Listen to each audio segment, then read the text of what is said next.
2 Chroniques, chapitre 5. Ainsi fut terminé tout le travail que Salomon avait fait faire pour la maison de l'Éternel. Il apporta ce que son père David avait consacré, l'argent, l'or et tous les ustensiles, et le déposa dans les trésors de la maison de Dieu. Alors Salomon rassembla à Jérusalem les anciens d'Israël et tous les chefs des tribus, les chefs de famille des Israélites, pour déplacer l'arche de l'alliance de l'Éternel depuis la ville de David, c'est-à-dire Sion. Tous les hommes d'Israël se réunirent auprès du roi pour la fête des tentes, qui se célèbre le 7e mois. Lorsque tous les anciens d'Israël furent arrivés, les Lévites portèrent l'arche. Ils transportèrent l'arche, la tente de la rencontre ainsi que tous les ustensiles sacrés qui étaient dans la tente.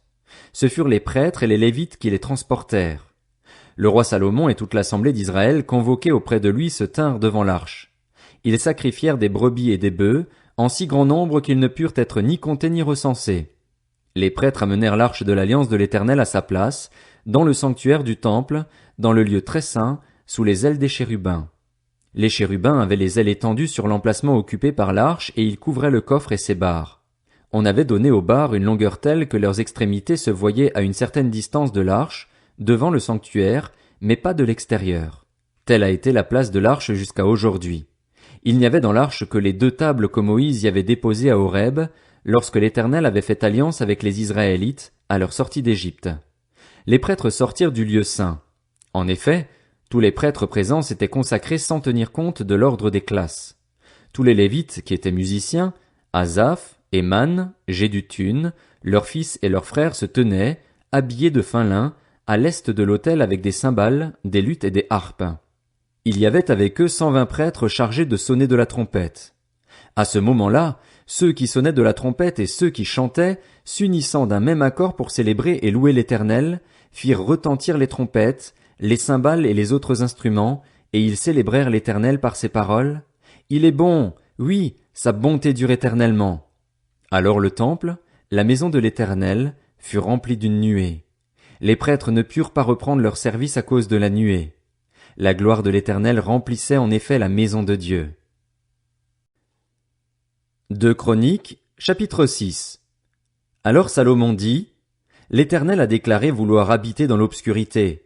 Et moi, j'ai construit une maison qui sera ta résidence, un endroit où tu habiteras éternellement. Puis le roi se retourna et bénit toute l'assemblée d'Israël qui se tenait debout.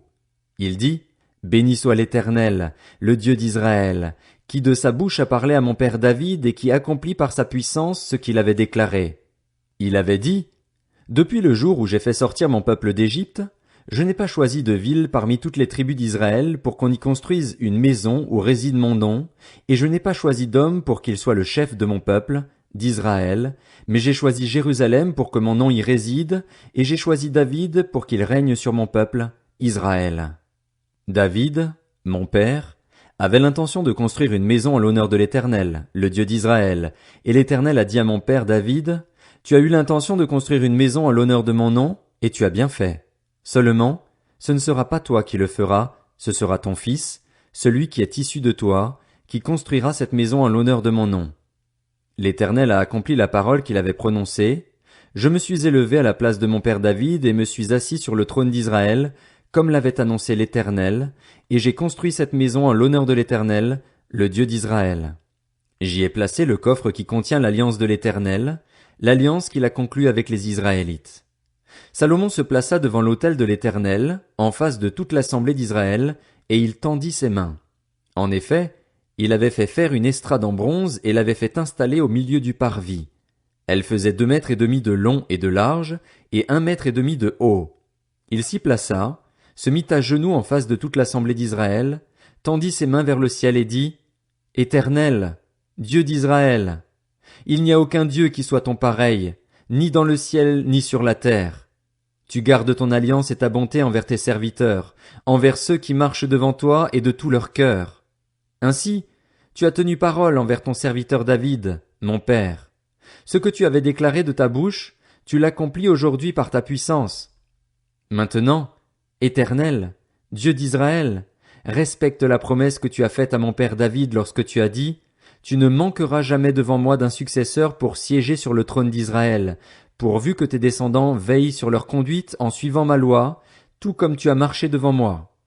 Maintenant, Qu'elle s'accomplisse, Éternel, Dieu d'Israël, la promesse que tu as faite à ton serviteur David. Mais quoi? Dieu pourrait-il vraiment habiter avec l'être humain sur la terre?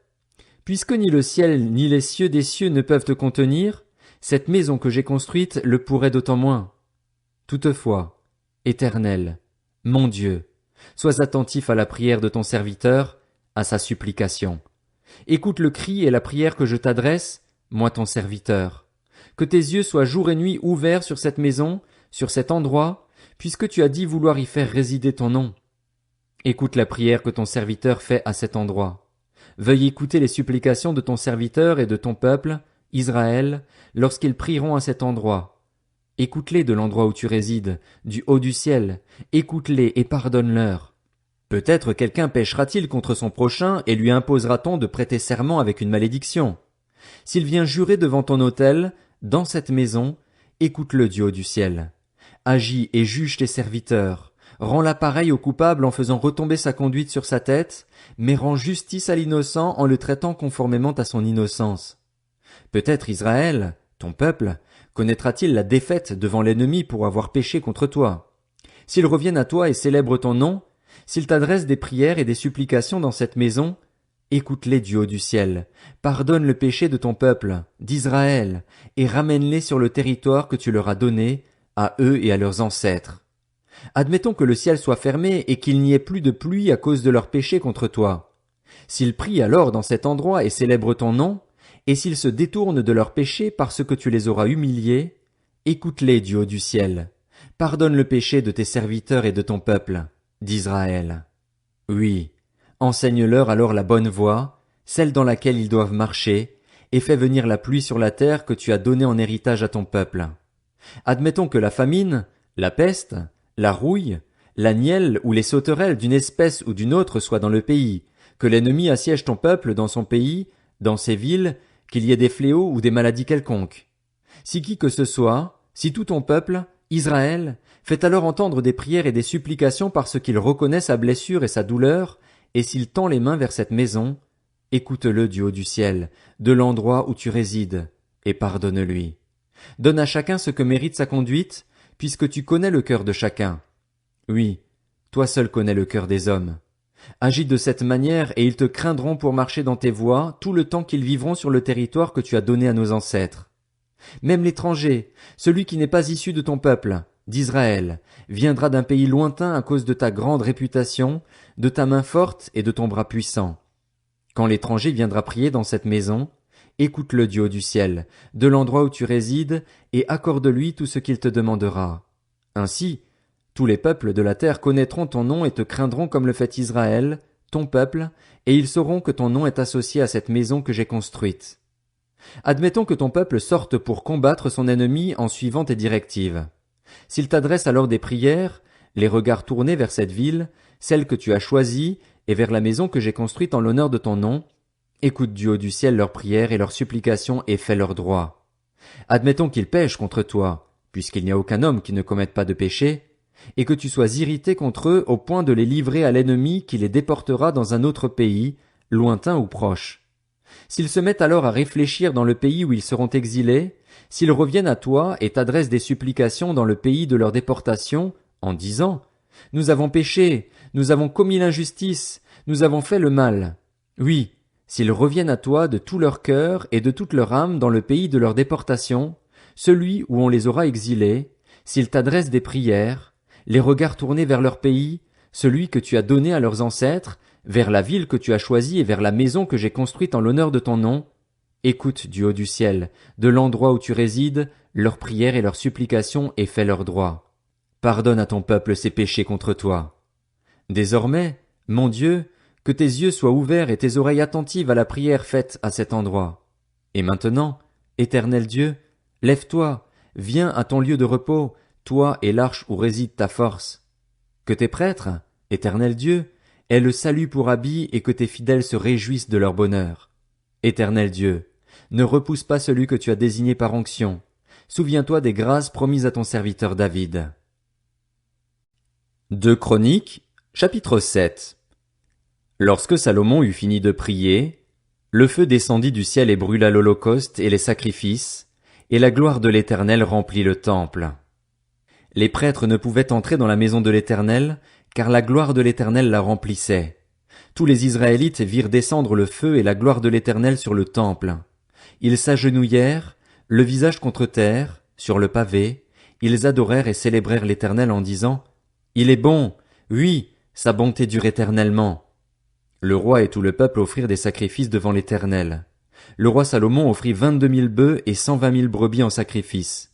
C'est ainsi que le roi et tout le peuple firent la dédicace de la maison de Dieu. Les prêtres se tenaient à leur poste, ainsi que les Lévites avec les instruments fabriqués en l'honneur de l'Éternel par le roi David, pour célébrer l'Éternel en chantant: Oui, sa bonté dure éternellement, d'après le cantique que David leur avait transmis. Les prêtres sonnaient de la trompette en face d'eux et tout Israël était là. Salomon consacra le milieu du parvis qui se trouvait devant la maison de l'Éternel. En effet, c'est là qu'il offrit les holocaustes et les graisses des sacrifices de communion, parce que l'autel en bronze qu'il avait fait faire ne pouvait contenir les holocaustes, les offrandes et les graisses. Salomon célébra la fête des tentes à ce moment-là, et tout Israël avec lui, pendant 7 jours. Une grande foule était venue des environs de Hamath jusqu'au torrent d'Égypte. Le lendemain, ils eurent une assemblée solennelle, car ils avaient célébré la dédicace de l'autel pendant 7 jours, puis la fête pendant 7 autres jours.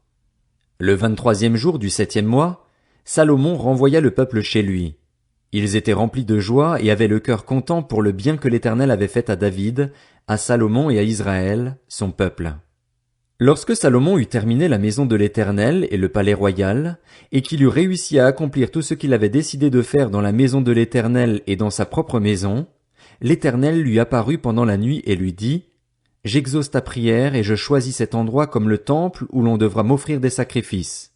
Quand je fermerai le ciel et qu'il n'y aura pas de pluie, quand j'ordonnerai aux sauterelles de dévorer le pays, quand j'enverrai la peste parmi mon peuple, si mon peuple, celui qui porte mon nom, s'humilie, prie et me cherche, et s'il renonce à ses mauvaises voies, je l'écouterai du haut du ciel, je lui pardonnerai son péché et je guérirai son pays. Désormais, mes yeux seront ouverts et mes oreilles attentives à la prière faite à cet endroit. Maintenant, je choisis et je consacre cette maison pour que mon nom y réside éternellement, et j'y aurai toujours mes yeux et mon cœur. Quant à toi, si tu marches devant moi comme l'a fait ton père David, en accomplissant tout ce que je t'ai commandé, si tu respectes mes prescriptions et mes règles, j'affermirai ton autorité royale, comme je l'ai promis par alliance à ton père David lorsque j'ai dit: Tu ne manqueras jamais d'un successeur qui exerce la domination en Israël. Si en revanche vous vous détournez de moi, si vous abandonnez les prescriptions et les commandements que je vous ai donnés, mais que vous allez servir d'autres dieux et vous prosterner devant eux, je vous arracherai de mon territoire que je vous ai donné, je rejetterai loin de moi cette maison, que j'ai consacrée en l'honneur de mon nom, et j'en ferai un sujet de proverbe et de raillerie parmi tous les peuples. Si important qu'ait été ce peuple, toute personne qui passera près de lui sera dans l'étonnement et dira: Pourquoi l'Éternel a-t-il traité de cette manière ce pays et ce temple? Et l'on répondra: C'est parce qu'ils ont abandonné l'Éternel, le Dieu de leurs ancêtres, qui les avait fait sortir d'Égypte, parce qu'ils se sont attachés à d'autres dieux, se sont prosternés devant eux et les ont servis. Voilà pourquoi il a fait venir tous ces malheurs sur eux.